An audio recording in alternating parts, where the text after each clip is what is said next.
हरियाणा में हिसार है, वहाँ अपने आश्रम भी गुरु जी के दो वहाँ एक डॉक्टर आभा हॉस्पिटल में है वो, तो उनके पति भी शायद डॉक्टर है। कुछ हो जाता ना कि कोई किसी की ट्रेजेडी हो जाती है तो वो दोस्त डॉक्टर को देने लगते हैं और उपद्रव पैदा कर देते हैं हॉस्पिटल में। तो ऐसे ही कुछ हुआ और उनके पति को पता नहीं कुछ लोग किडनैप करके ले गए। तो उस समय बापूजी हरिद्वार में थे, तो उनका फ़ोन आया तो मैंने बोला कि गुरुजी ऐसा ऐसा बताते हैं, आप ये शुरू कर दो, बाकी बापूजी हरिद्वार में, आपको मौका लगे तो आप मिल लेना जाके। तो फिर वो गए और मिल लिए। बापूजी ने बताया हाँ ये मंत्र है और ऐसा ऐसा है। तो उन्होंने जब शुरू किया और दूसरे दिन ही वो खुद उनको छोड़ के गए, जो किडनैप करके ले गए थे वही हाथ जोड़ी माफ़ी मांग करके और उनको डॉक्टर साहब को छोड़ के गए। तो मंत्र का प्रभाव ऐसे कई सारे उदाहरण हैं, एक नहीं कई सारे। ऐसे हरियाणा में नारायणगढ़ है, अम्बाला से जब हम पोंटा साहिब की तरफ जाते हैं तो नारायणगढ़ है।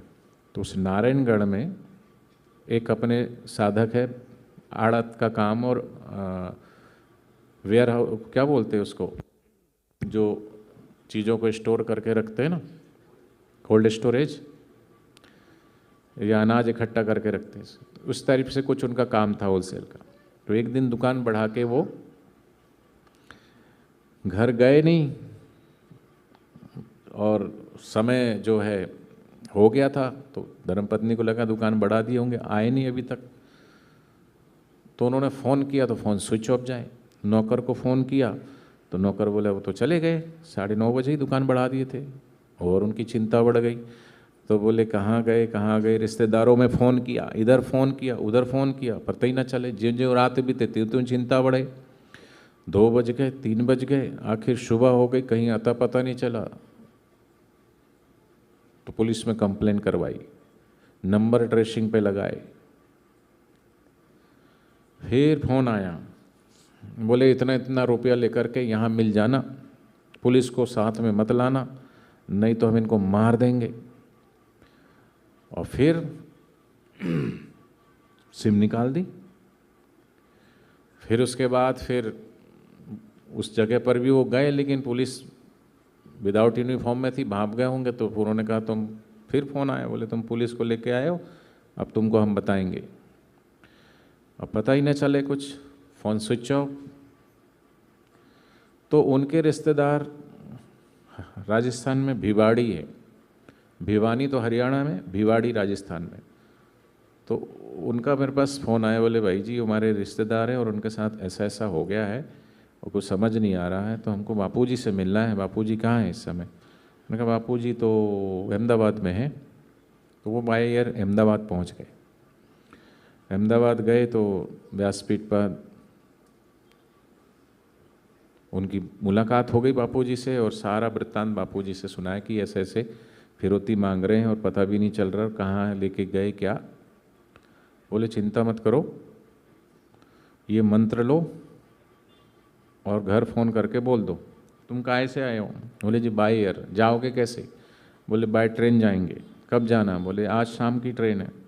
बोले ठीक है, ये मंत्र फ़ोन करके बता दो, जपना शुरू करे, तुम पहुँचोगे उससे पहले ही वो आ जाएगा घर, जाओ हो जाएगा काम। अब वो फ़ोन करके उन्होंने बता दिया कि ऐसे ऐसे बापूजी से मुलाकात हो गई। अब उधर क्या किया उन्होंने, उनको किसी गन्ने के खेत में हाथ में बांध के रखा था, खाना वाना ले आते थे, खिलाते थे। तो गलती से उस समय उन्होंने उनकी सिम डाल के फिर से लगाया जैसे ही, तो पुलिस ने ट्रेसिंग पे तो लगा ही रखा था, जैसे ही लगाया तो भी बोले कि किस लोकेशन पे है, घेर लिया। पहुंच गए वहाँ पे और पहुंच गए, थोड़ा भागा दौड़ी हुई, कुछ ये करो तो गोली भी चलाई पुलिस ने, तो एक की टांग में भी गोली लगी। कुल मिला करके उनको भी पकड़ लिया और वो पहले पहुँचे उससे पहले ही उनका पता चल गया और सुरक्षित वो घर आ गए। उन्होंने फ़ोन कर दिया कि हाँ बापूजी के वचन चरितार्थ हो गए। तो जो बात दवा से नहीं वो दुआ से होती है। कभी कभी डॉक्टर भी हार जाता है, तो वो भी यही कहता कि आप जिसको मानते हो, आप जिसको भी इष्ट भगवान गुरु जिसको मानते आप उनसे प्रार्थना करो, हम तो अपना काम कर ही रहे हैं। तो ऐसे ही दिल्ली में एक माता जी, उनके पतिदेव करोलबाग आश्रम में जो व्यवस्था होती पंडाल की सेवा करते हैं, तो 65 साल की रही होगी। अचानक एक दिन रात को उनको दिखाई देना ही बंद हो गया। दूसरे दिन सुबह वो डॉक्टर के पास लेके गए तो उनका इनकी आंखों का विजन गया, अब ये कभी देख नहीं पाएगी। तो डॉक्टर ने तो मना कर दिया। तो उनको ऐसी प्रेरणा हुई, बोले आश्रम में ले चलो। पंजाबी रहे होंगे तो बोले छड्डो गल, मैनू बापू जी दा आश्रम ले चलो। तो वो आश्रम गए, बड़दादा के परिक्रमा किए। परिक्रमा करके जा रहे थे तो माता जी बोली कि अब उनको ये सब प्रेरणा भीतर से हो रही कि व्यासपीठ पर मत्था टिकवा दो। तो बेटा भी था उनके और पति भी थे, दोनों ले गए, मत्था टेकी। मत्था टेकने के बाद बोले कि हाँ दीवा ईवा जल रहा होगा, जोत जल रही थी। तो बोले वो उसमें जो भी घी तेल जो भी, बोले मेरी आंखों पे लगा दो। अंतर से कुछ प्रेरणा हो रही थी ना, ये करने का मन कर रहा था कि वहाँ परिक्रमा कराओ, आश्रम में ले चलो। फिर जा रहे थे, बोले व्यासपीठ पे मत्था टिकाओ। फिर बोले जोत जल रही होगी, तो जल रही थी जोत। बोले घी तेल जो भी है मेरी उंगली पे लगा दो। लगाया और अपनी आंखों पे उन्होंने ऐसे मल लिया। शायद उनको ये विश्वास था या उनको भीतर से प्रेरणा मिल रही थी, या उनको जो विश्वास था कि मैं ऐसा करूँगी तो मैं शायद ठीक हो जाऊँगी। शायद भी मैं बोल रहा हूँ, उनको पूर्ण विश्वास था तभी। तो जैसे उन्होंने मला तभी उनको ऐसा आभास हुआ कि बापूजी का जो दरबार है, बापूजी का सिर विग्रह था, उसमें से 2 प्रकाश निकली, किरणें निकली और वो उनकी आंखों में समा गई और सचमुच में उनको दिखाई देने लगा, रोशनी आ गई आंखों में। तो जो बात दवा से ना हो वो दुआ से होती है। जब मिलते हैं पूरे मुर्शिद तो बात प्रभु से होती है।